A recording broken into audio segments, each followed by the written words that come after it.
Government official resigns, the swamp is draining. It's anything but difficult to have blended sentiments while talking about government associations, for example, the Office of Government Ethics. From one perspective, you'll observe few in Washington to be so coarse, or maybe so legit, as to concede that they'd truly wish dialogues of morals were directed out of people in general, if by any stretch of the imagination.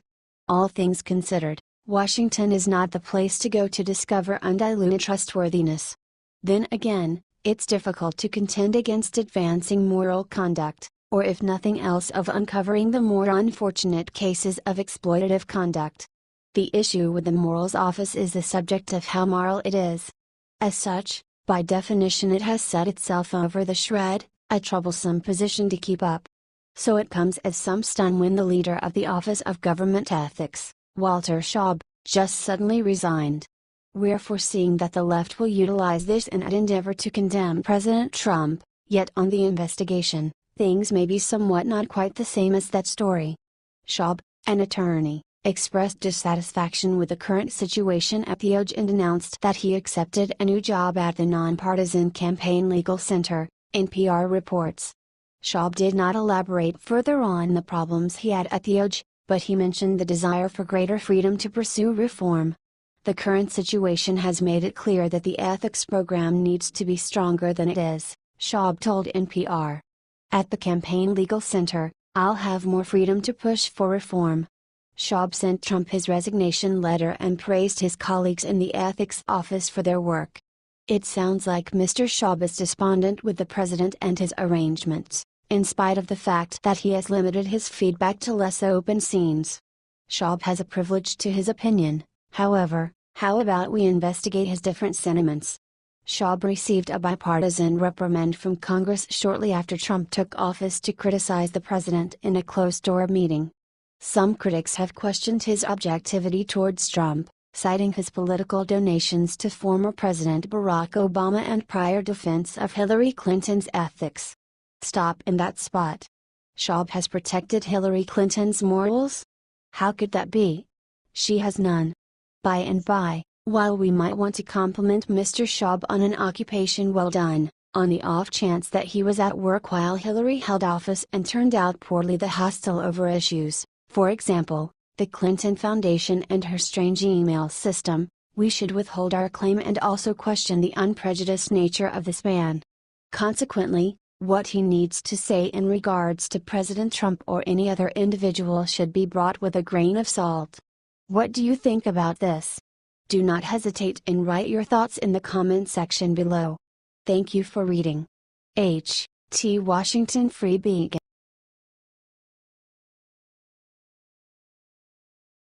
Massive news: Bernie Sanders escapes reporters' question about his wife's bank fraud.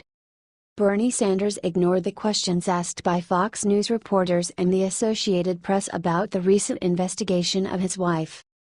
"No, that's not what I'm talking about today," Sanders told the reporter from the Associated Press who attempted to get an answer about the FBI investigation, as the Hill transcribes. As reported previously, the FBI is looking into the possible falsification of loan documents by Jane Sanders while she was president of Burlington College. The liberal arts school closed down in May 2016 after bankruptcy and failing to meet accreditation standards.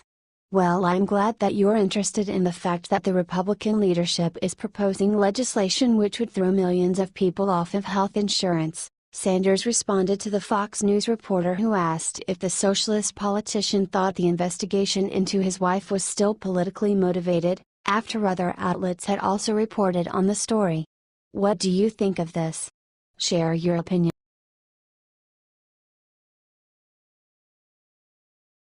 Just now, Trump pointed at a vet and did the unthinkable. President Trump did the unbelievable in the middle of a speech he gave today.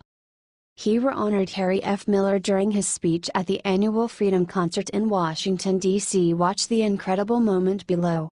There is a second video at the bottom of this article that is even more incredible.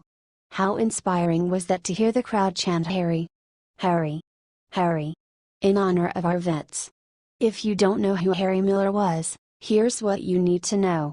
Harry was only 15 when he joined the U.S. military during World War II.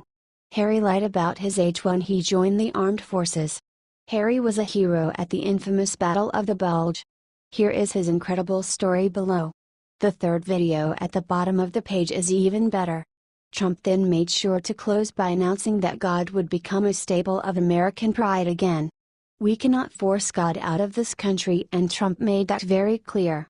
This is an amazing highlight from the speech. What do you think of this? Share your opinion.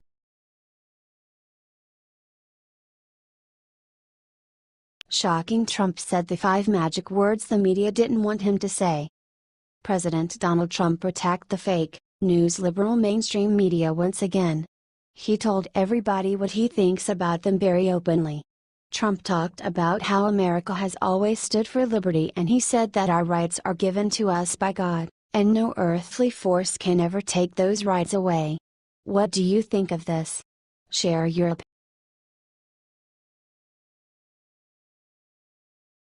Game changer: the Democrats' worst nightmare just leaked and proves Trump was right all along. The investigations set up by the Democrats to take Trump down backfired massively on them.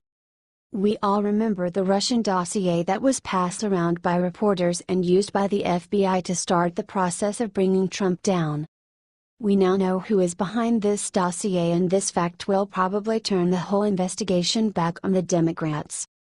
According to the New York Post, a Clinton-backed group was behind promoting this dossier. But it gets even worse. The Obama administration and the FBI may be colluded with this group to start the witch hunt to take down Trump. The Senate is now investigating Loretta Lynch and whoever else may have been in communication with the research firm that was pushing this fake document. What do you think of this? Share your opinion.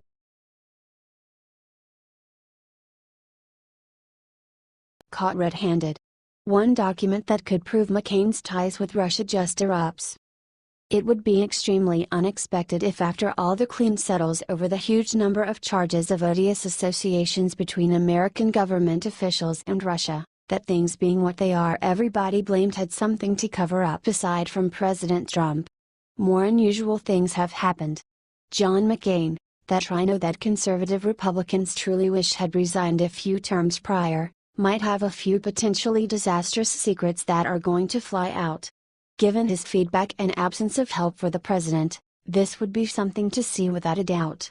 As case over the Trump-Russia dossier that made unconfirmed allegations against the president continues, it creates the impression that Senator McCain may have some awkward inquiries himself to answer in regards to his claimed inclusion, and in addition a couple of moral breaches he may have committed.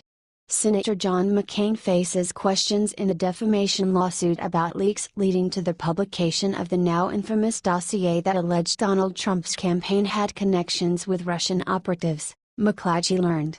The dossier, compiled by former British spy Christopher Steele and his London company, Orbis Business Intelligence Limited, amounted to a collection of uncorroborated reports of collusion gathered as political research for the sale of Trump's opponents. It proved explosive when published by the online news site BuzzFeed on January 10. Here's the place Mr. McCain's extraordinary resistance to President Trump may have educated his reasoning, bringing about his taking a few activities he may soon lament. Now, 2 lawsuits, one in the United States and a second in the UK, are being brought by lawyers for Alexei Gudarev, a Cyprus-based internet entrepreneur whom Steele's Russian sources have accused of cyber spying against the Democratic Party leadership. According to a new court document in the British lawsuit, counsel for defendants Steele and Orbis repeatedly point to McCain, our Arizona, a vocal Trump critic, and a former State Department official as two in a handful of people known to have had copies of the full document before it circulated among the journalists and was published by BuzzFeed. The court document obtained by McClatchy confirms that Sir Andrew Wood, a former British ambassador to Moscow and the Russian advisor to former Prime Minister Tony Blair, discussed the 35-page dossier with McCain. While this is not definitive of evil conduct with respect to Mr. McCain, given his sentiment of President Trump and his longing to impede him, doubts with respect to the senator's activities and straightforwardness in talking about this are regular. McCain's spokesperson declined to comment on Monday on a new court document, pointing instead to January 11th statement from the veteran senator about the dossier. After examining the contents, and unable to make a judgment about their accuracy, I delivered the information to the director of the FBI, McCain said then. That's the extent of my contact with the FBI or any other government agency regarding this issue. So Mr. McCain says. Until further notice. Should he wind up affirming under oath, he may be talking a to some degree changed story. What do you think about this? Do not hesitate and write your thoughts in the comment section below. Thank you for reading. Team Culture